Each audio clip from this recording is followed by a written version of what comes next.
வணக்கம். உண்மையான தொண்டுங்கிற ஒரு சிறுகதை உங்களுக்கு இப்ப நான் சொல்றேன்.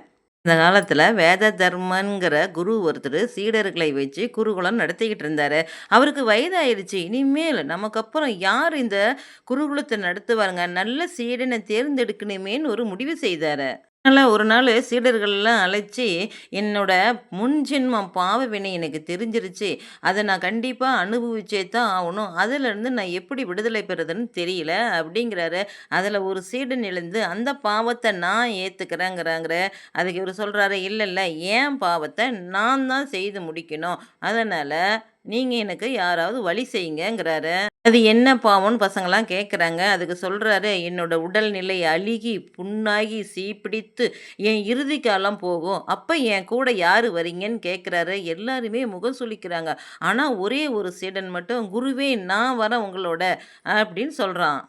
குரு கேட்குறாரு, "உன்னால அவ்வளோ செய்ய முடியாதுப்பா, பணிவிடையெல்லாம். நான் ரொம்ப என்னோட நிலைமை மோசமாயிரும். பரவால்ல, எந்த நிலைமையா இருந்தாலும் நான் உங்கள விட்டு விலகவே மாட்டேன்னு" சொல்றான். நாளானது குரு மற்ற சீடர்களுக்கெல்லாம் அறிவுரை கூறிட்டு தன்னை பார்த்துக்கிறேங்கிற சீடனோட வெளியூருக்கு போறாரு. அங்க போன உடனே கொஞ்ச நாள்லயே இவருக்கு உடம்பெல்லாம் புண்ணு மாரி வெளிய ஆரம்பிச்சிருச்சு. அந்த சீடன் இவர் எந்த குறையும் வைக்காம நல்லா பார்த்துக்கிட்டாரு. ஆனாலும் இந்த குரு என்ன தெரியுமா பண்ணுவாரு? அப்பப்ப ரொம்ப சீடன் மேல கோபப்படுவாரு. சீடனுக்கு கோபமே வராது. பணிவோட எல்லா பணிவிடையும் செஞ்சுகிட்டு இருந்தான். சீடன் ஒரு நாள் காட்டுல சுள்ளி பொறுக்கிட்டு இருக்கிறான். அப்ப ஈஸ்வரன் கண் முன்னாடி தோன்றாரு. "மகனே, உனக்கு என்ன வர வேண்டும்னு கேளுங்கிறாரு." ஈஸ்வரனை வணங்கின சீடன், "சிவனே, நான் என் குருவோட கட்டுப்பாட்டுல இருக்கிறேன். அதனால என் குருவுகிட்ட போயி நான் என்ன வரம் வேணும்னு கேட்டுட்டு வரேன்னு" தன் குருவை நோக்கி ஓடுறான். குருவுகிட்ட போயி, "குருவே, சிவன் வந்திருக்கிறாரு. உனக்கு என்ன வரம் வேணும்னு கேட்கிறாரு. உங்க நோய் போயி நீங்க நல்லா இருக்கணும்னு வரம் கேட்கிறேன்." அப்படின்னு சீடன் சொன்னதுதாங்க தாமதம். குருவுக்கு வந்ததே கோவம். "என்ன? நீ எனக்கு சேவை செய்ய உனக்கு பிடிக்கல. அதனால நீ கடவுள்கிட்ட வரம் வாங்கி எனக்கு நல்லா பண்றலான்னு பார்க்குறியா? இன்னும் எத்தனை ஜென்மத்துக்கு உனக்கு சேவை செய்யணும்னு நீ நினைக்கிறியான்னு?" கோபப்பட்டாரு.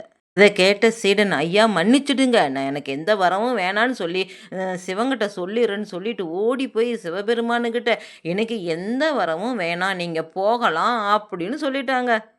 கொஞ்ச நாள் போனது. அதுக்கப்புறம் விஷ்ணு பகவான் சீடன் முன்னாடி தோன்றி, "உனக்கு என்ன வரம் வேணும்?" அப்படின்னு கேட்டாரு. அதுக்கு சீடன் கேட்குறாரு, "நீங்க ஏன் என் முன்னாடி தோன்றி எனக்கு வரம் வேணும்னு கேட்குறீங்கன்னு?" அதுக்கு விஷ்ணு பகவான் சொல்றாரு, "நீ குருவுக்கு நல்லா சேவை செய்ற. அதனால உன் சேவைய மெச்சி உன் முன்னாடி தோன்றினேன்" அப்படிங்கிறாரு.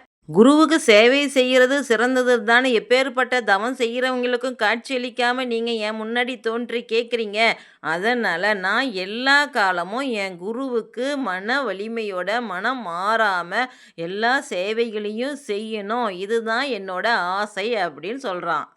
இருப்பிடத்துக்கு பார்த்த சீடன் ஆச்சரியப்பட்டான். குரு நல்லா இருக்கிறாரு. அப்ப குரு சொன்னாரு, "நம்ம குருகுலத்துக்கு அடுத்த குரு நீதான்" என்று.